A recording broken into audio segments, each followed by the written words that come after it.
World Insight with Tian Wei. Malaysian Prime Minister Mahathir Mohamad on a visit to China. How much potential cooperation?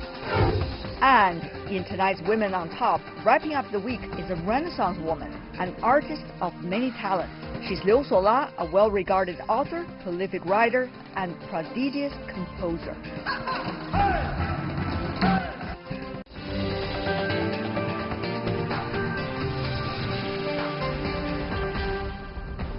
Hello and welcome to World Insight with me, Tian Wei. The program is coming to you live from Beijing on CGTN. We begin our show today with relations between China and Malaysia. Malaysian Prime Minister Mahathir Mohamad is paying an official visit to China barely 3 months after his return to power.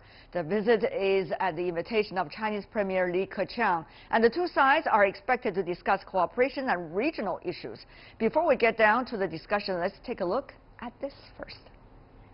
The father of modern Malaysia visiting after almost 20 years. Malaysia's 93-year-old Prime Minister Mahathir Mohamad embarked on a 5-day visit to China for bilateral relations and regional affairs. He arrived in Hangzhou on Friday and set head for Beijing on Saturday, where Chinese Premier Li Keqiang will host a welcome ceremony. Mahathir became the new Prime Minister in May. Ahead of his visit, he told China's Xinhua news agency that the relationship with China is very important and his government wanted close ties. Earlier this month, while meeting with Chinese State Councillor and Foreign Minister Wang Yi in Malaysia, Mahathir also promised to defend shared interests against protectionism. Dr. Mahathir, always voices what he feels about it. Then I think on the sovereignty part of it, I think Mahathir could be more forceful on the issue. It's still in the context of dialogue, context of, peaceful discussion. This will be Mahathir's first visit to China since May. He has visited China 7 times when he was Prime Minister from 1981 to 2003. Relations between the two sides took a big step during his first stint. Also during that period, the country went on the track of fast modernization and economic growth, while the Prime Minister promoted the integration of Southeast Asian economies. Since 2009, China has been Malaysia's largest trading partner and the largest source of foreign direct investment in manufacturing in the past 2 years. The Belt and Road Initiative has more to offer Malaysia as well. Mahathir's visit is expected to improve cooperation in development strategies and mutually beneficial initiatives.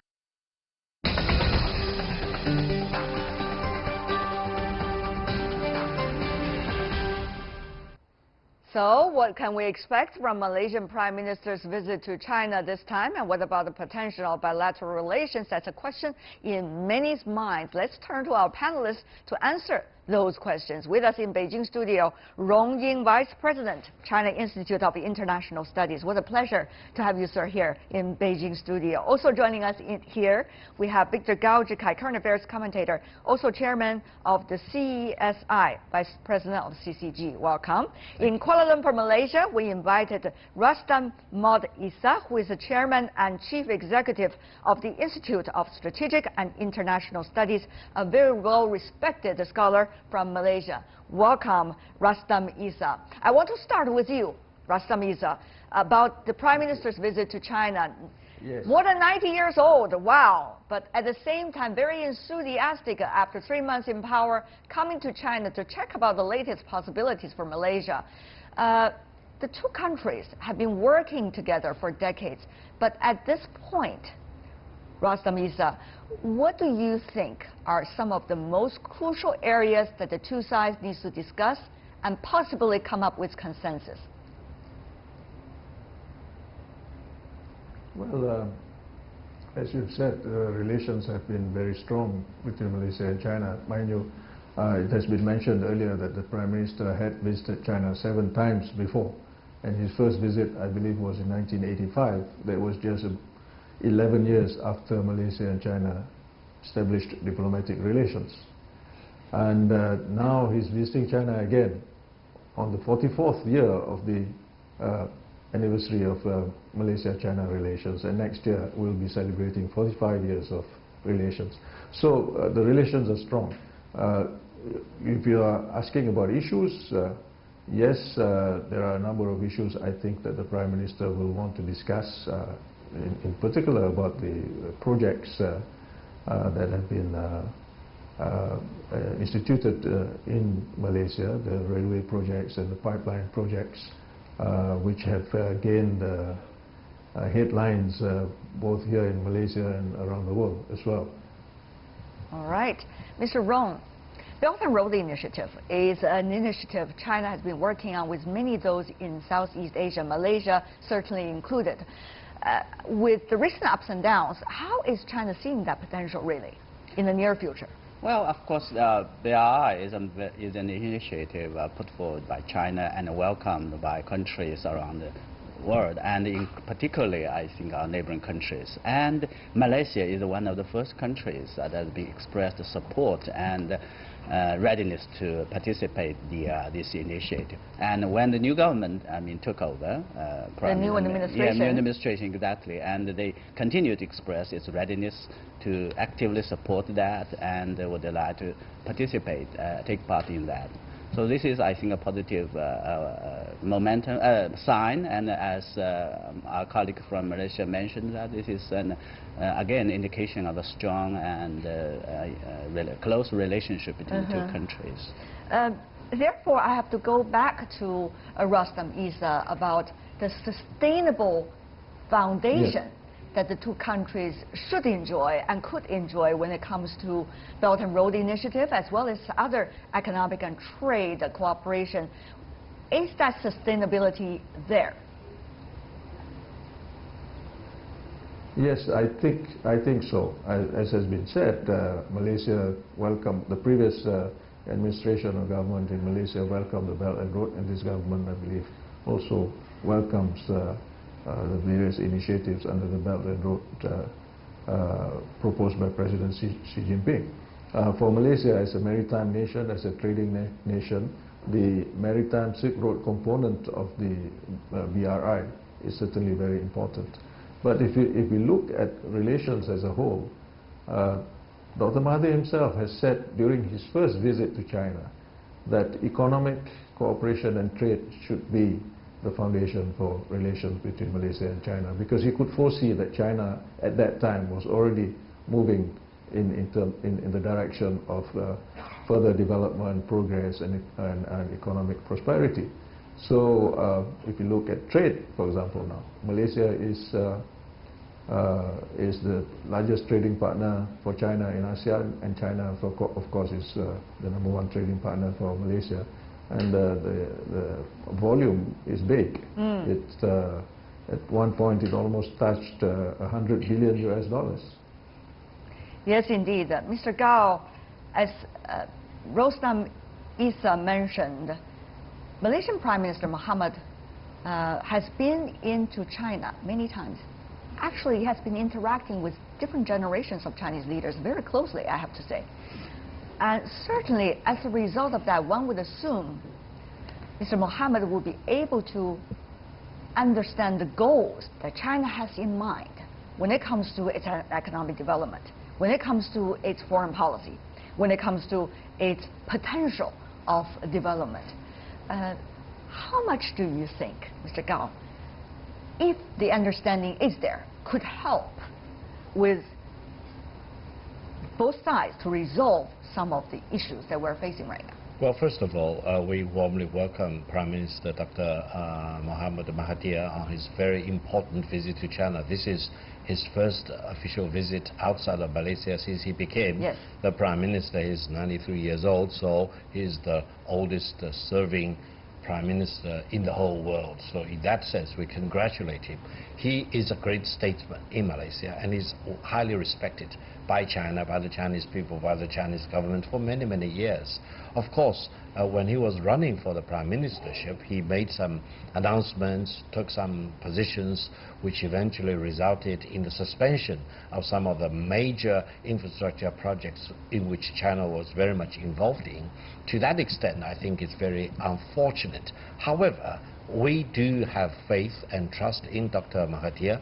We hope eventually his judgment will prevail, and through his discussions with the Chinese leaders and by witnessing the transformation in China, he will really agree that these infrastructure projects are actually in the fundamental interest of Malaysia and the Malaysian people, and we hope his sound judgment will again prevail and promote China's friendship with Malaysia.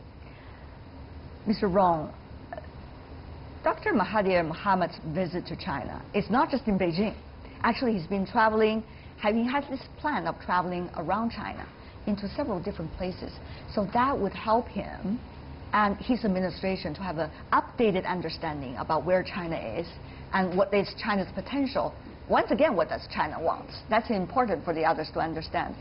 So given the fact that Dr. Mohamad was quite a statesman throughout different generations of Chinese leaders as well, how will that combination work? Understanding the real issue in China today and understanding where China came from. Mr. Rong. Yeah, as far as I know, I think the Prime Minister himself is first visiting Hangzhou before he goes to Beijing. Right. So this is, I think, very important, again, signal and show that he would like to know more about China, even though have visited in order China. to make sound judgment. Exactly. And of course, in Hangzhou, it is said that he is meeting Jack Ma and also the from Alibaba and the TD, and others, right? So I think it also shows that he has something in mind, even though he would like to see with his own eyes.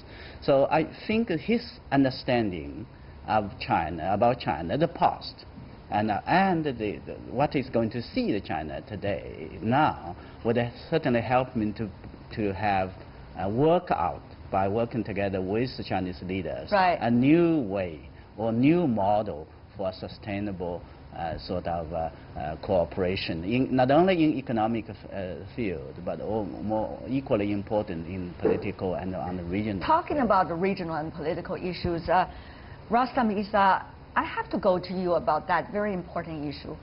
Dr. Mohamad has been a pioneer in expressing himself throughout decades about regionalization in Southeast Asia and also about the approach of developing countries and emerging economies together in order to be able to complement the existing world order. That has been a very strong statement coming from him throughout decades.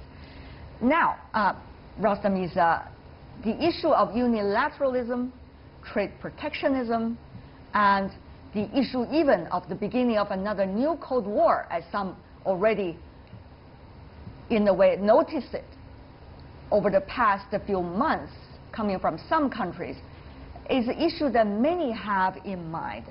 I wonder, from Malaysia's perspective, particularly Prime Minister Mohamad, how is he looking at the issue? Is there going to be continuity also about his theories and about his stance?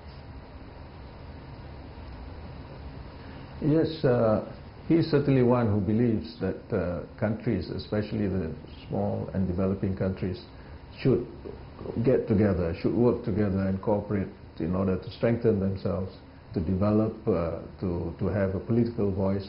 And he believes in regionalism, he believes in multilateralism, he believes in the United Nations.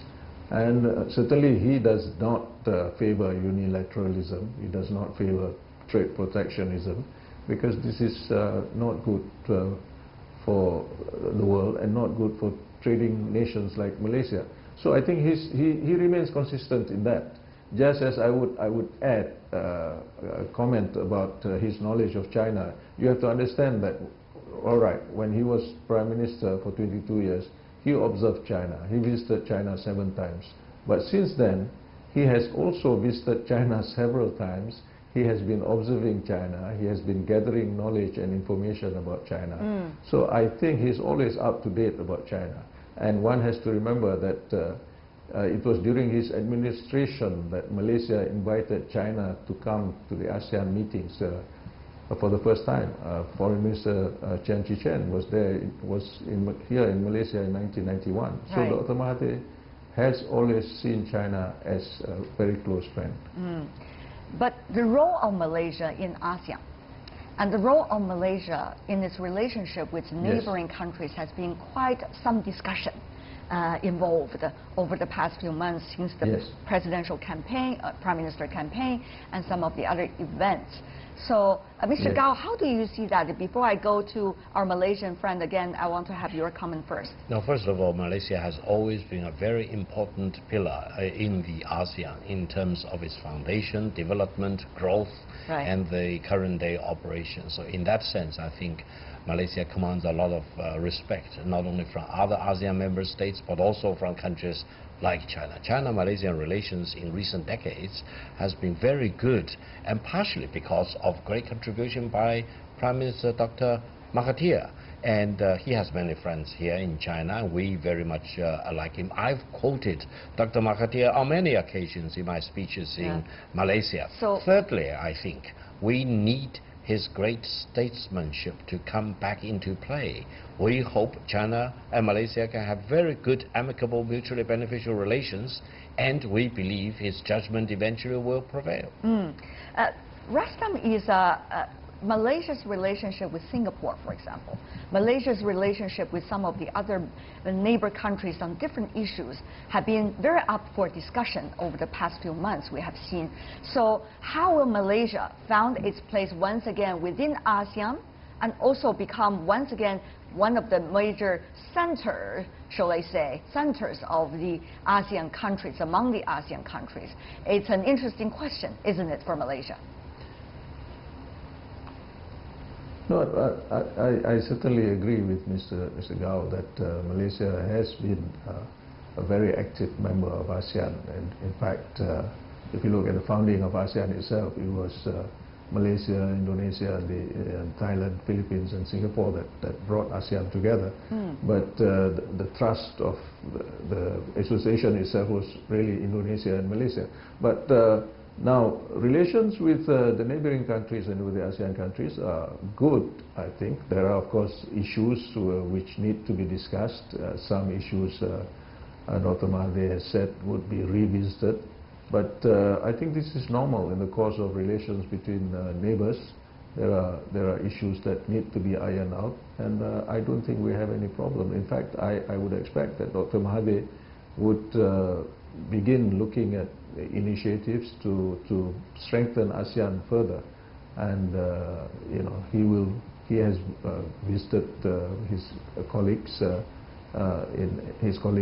Indonesia, and he has also met with leaders, a few leaders of the ASEAN countries already, and I'm sure when they meet towards the end of the year during the ASEAN summit, there will be a lot of things to discuss. Right. Asia as a whole, Mr. Rong, including the ASEAN countries, East Asian countries, are active players on the international trade and economic scene, and therefore how the international trade rules are being designed and how the international system, which, as Dr. Mahathir Mohamad has been saying over the decade, need to be complemented with the recent development and improvement. How can that be done? It's still a question mark hanging in the air. How much will China and Malaysia be able to work on that together?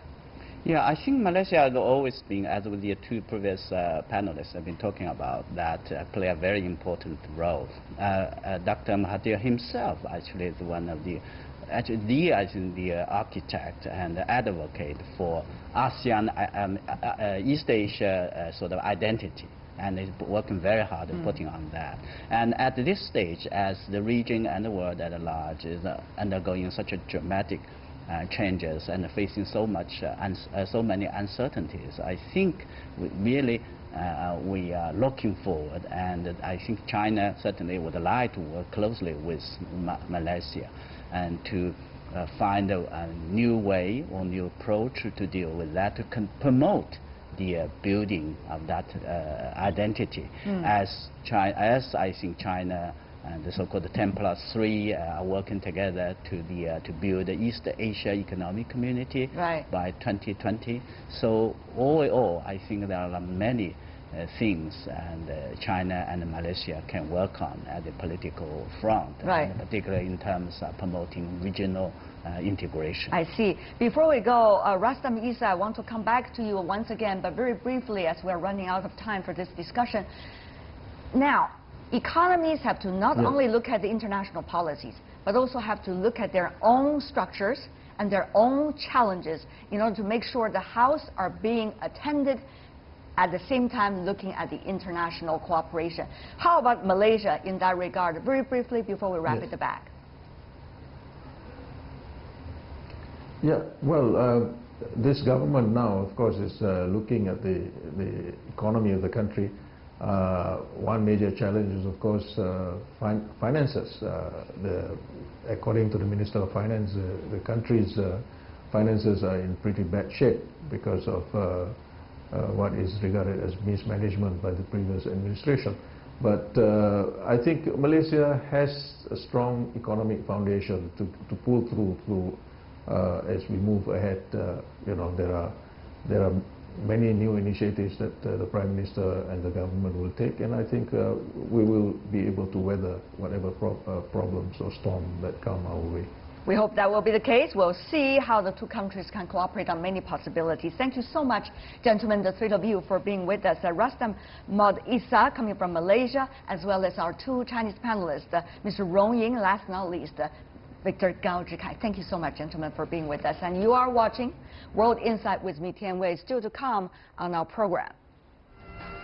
A renowned female Chinese artist sounds out this week's Women on Top. The spotlight is on Liu Sola, a well-regarded author, prolific writer, and certainly a prodigious composer. Right after this break. Welcome back. You're watching World Insight with me, Tian Wei. The program comes to you Monday to Friday on CGTN. This week, as we showed earlier, we bring you a special series of interviews with female trailblazers, Women on Top. Tonight, sounding out the week is Liu Sola, a woman who wears many hats. Liu started in the 1980s as an author, just as China opened up to the outside world. Yet she was not content in simply being a big name. She prefers to play artistic genres. She writes, she composes, she challenges her realities and self-comfort all the time. I visited her home, which is also her studio, in a suburb of Beijing right before she tours with longtime collaborators around the world as the Liu Sola and Friends Ensemble.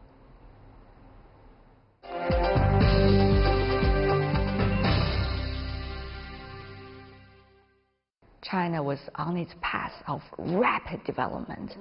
I guess for you, as a young woman then, it must be a very different experience, as an artist too. Yeah, it was really so much opportunities, but then there's lots of opportunity can be good and bad. Both, you know, like for me, I thought I didn't really care that much about all those opportunities coming, you know, throw you Like any young artist there, young people, that you get so many trends. Like everything can throw to you from inside China, outside China that time. But you have to be careful. So I was very careful. What were your standards then? To be honest to myself, honest to people. If I continue something, even I'm not happy about it, I better just stop, not to lie to the audience. Your work, for example, is really about yourself or about your friends. I mean, it is a story about the Chinese modern music group, you know, in a way. I just wonder how your friends reacted to your work. They probably could identify one or two of their own stories in it. Most of it, they're very happy. And sometimes some of them, they feel very, like, suspicious. What are you talking? What are you trying to do with us? At that time, Chinese modern music, if we use that phrase, yes. was pretty much similar to the 1940s America. Not America, it's European. So we were repeating the 1940s modern music tradition. In China, the special thing about China is because we had many years isolated for music education. Our generation was really the most lucky generation in the conservatory because at that time, conservatory teachers, they were very open, also really help us to develop our imagination. We get a lot of help from the teachers, and the library was open. We can go digging. Curiosity, my composer classmates, they all really very curious young composers.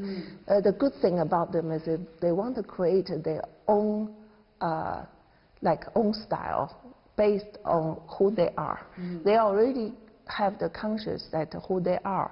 Usually, for students, it takes a long time. You study the knowledge of music, study technique of music, then after graduation, then you create your own style. But for us, it was like everything shrunk in a few years. We have to immediately develop our own style, and at the same time, there was so many knowledge from outside. You grab it without actually too much judgment, just grab it in a few years, and then so much knowledge also about Chinese music, also about everything together. So it's hard for us actually to absorb and create at the same time. But I think some of them, they really did well. And you did well too. I did well after I graduated. For me, even the modern music was too established for me. By that time, that's what I feel, instinctively I feel, because anything established, I have questions. I think that time I was young, I was rebellious, I was living in the time, the moment. I loved rock and roll. That is well known. I feel rock and roll was more like fits my personality, fits what I want to say. Better than the modern music. Modern music was too old for me that time. Even there was a new for Chinese composer, but still I feel too old for me. Immediately after graduation, I switched to rock and roll. Do you still like that music when you it's over. It's over. It's over. It's over. It's old. Why? Why is it old for you? Why is it old for you? After I went to England, I find that it's too old.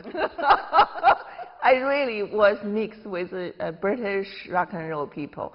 Then I start to understand rock and roll history. And then I start to meet those legendary rock and roll people. Then I find that mentality also doesn't fit me. Then I switched to jazz. Then I met Ornette Coleman. He really opened the door for me. But he doesn't even talk about music. He told me that music, this word is too old. Sound. I remember he said, hey girl, we don't talk about music anymore. We talk about sound. You remember this word, sound.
I think that's very important for artists. You do what you do every day. That's already who you are. It's why you do well, and then you do seriously, and you care about all the details, and then you think about what you do. That's already, you've done a lot. You don't need to think about a big title and a big thing and big picture. I don't think about big picture.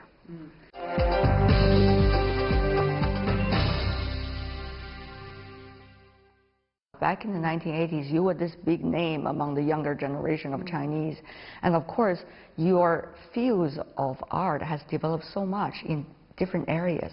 But now people look at you, they would rather describe you as an avant-garde artist, as an outlier. How do you like that? I don't care. Whatever you describe me, I don't care. In your lifetime, there's always lots of opportunities open to you. You choose your position, it's your decision. One step you choose wrong, and you go to a wrong way. That's what I know. I knew this when I was young. There's something there can encourage you to be very ambitious. I saw that as a danger. I would refuse. I don't go, I don't go for ambitions. I go for detail. Very interesting. I like that. Everything you said, I love that. But when you think about it, the further you walk away from the so-called mainstream, the further you, quote-unquote, don't care, the fewer companion you could have, possibly. So I guess it has a lot to do with, you're waving your head. No. Let's say I sometimes really feel very surprised. I have so many friends. Like the other day, this exhibition in Tokyo Gallery, you heard. There's so many artists showed and then show their support, and they all accepted this live broadcast interview. Which is not easy for artists usually. So many artists, they all talked very enthusiastically about it. Actually, it's not about me. They all talk about the idea, their idea of art. I think they all looking for something happen to use this chance to talk about their own idea. Most artists are outside. And even some of you think they're inside, they're actually outside. But you really think about it, if we talk about rock and roll, this music has become such a commercialized genre these days. You see these festivals everywhere. Now it's not can't be part of the art scene. Yeah, and secondly, if you think about jazz, it is also becoming quite commercial. You see, jazz festivals, different kinds. Well, traditional jazz, but free jazz is a part of art. Yeah. Right. And you think about the other areas that you've been working on, even Chinese contemporary art. It is also very commercialized these days on the international stage, particularly. But only a few. People always look at that a few. A few made a big fusion, big success, big money. And you think everybody like that. It's not. I don't call it a struggle. People always think if artists don't make enough, they call it a struggle. It's not. I don't look at, you have less money, you struggle. You don't struggle. And we are happy because there's so many people in the world, most of artists, they just happily do what they do. You're happy about what these days? I'm just happy about everything. Like people think, you still work and you still work so hard. They kind of sympathize with me. Yeah, people just like to retire early, talk about either big success or, or big money or happy, easy life. Don't work. But that's not you. No, I don't see myself doing that. I see myself will be working my music all my life. As soon as I say them, I'm happy.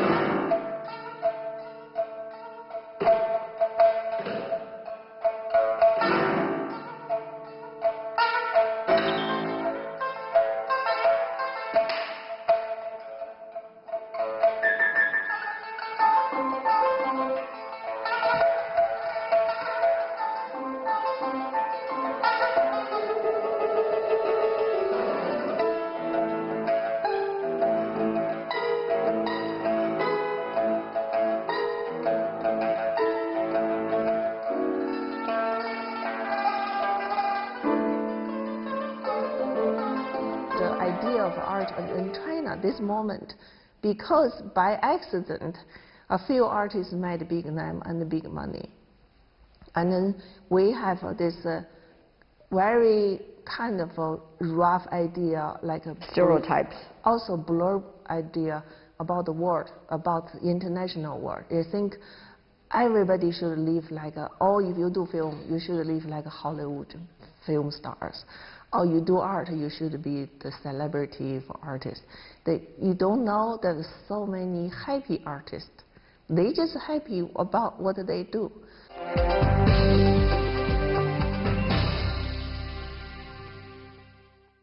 I want to ask you about the free spirit. Yes, yeah. Because that's, in fact, one of the very few adjectives that come to my mind when I think about an interview with you.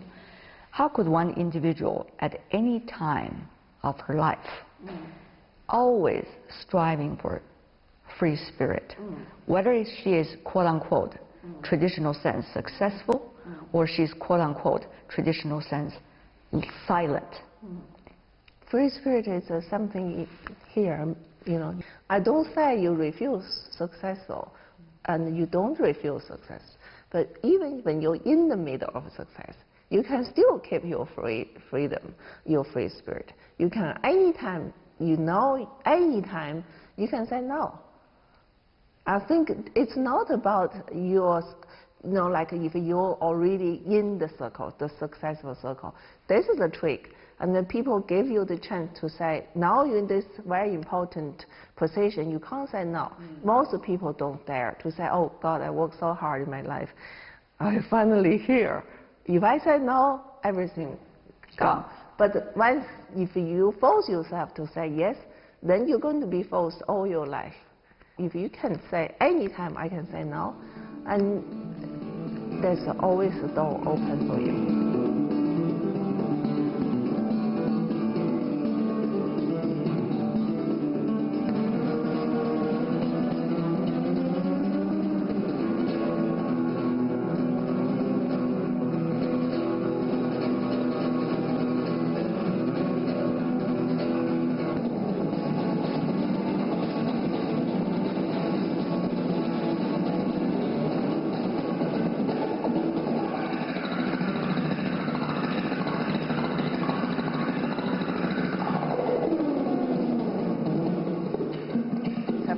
Offer me, asking me, do you want to perform in the stadium with your ensemble? I said, no, it's too big. It's not good for the long run. No, it's like too tiring. It's too much hassle. So this is interesting, Sola. I mean, on the one hand, you're always working. You're always working for something you believe is important to you, to your art.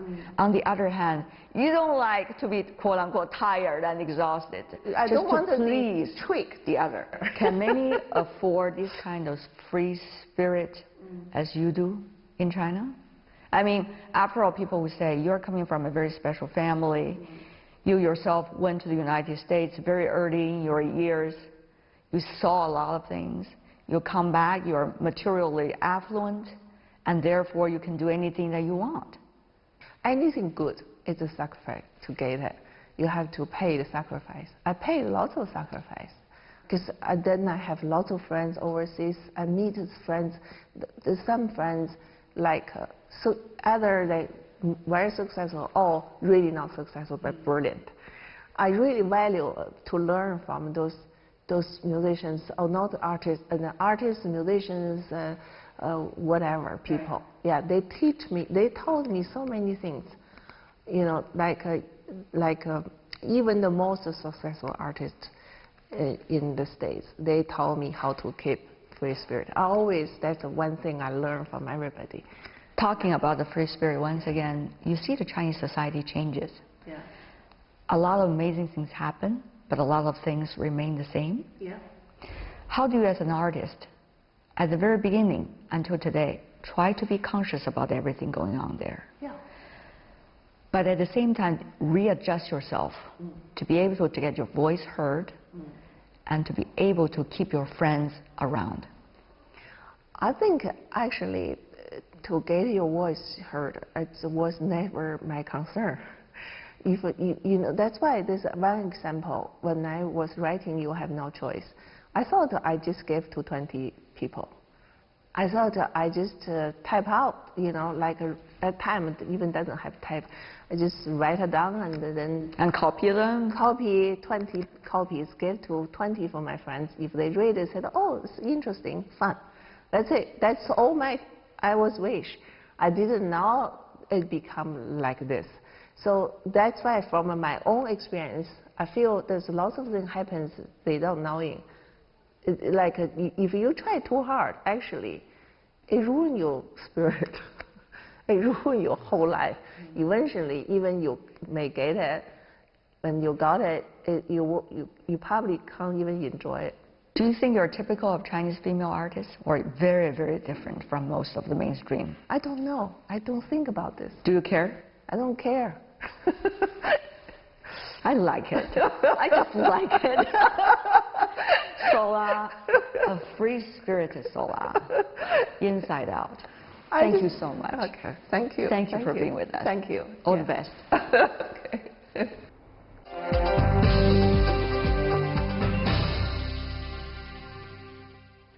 And that is all the time we have for today. If you'd like to see more, try to find us World Insight CGTN into your search engine or check out our YouTube chat. You can also follow us on Twitter, Facebook, and Sina Weibo. From me, Tian Wei, and everyone on the World Insight team, thanks for watching and tune in again next time for insights across China and around the world. The weekend is here, so have a good one.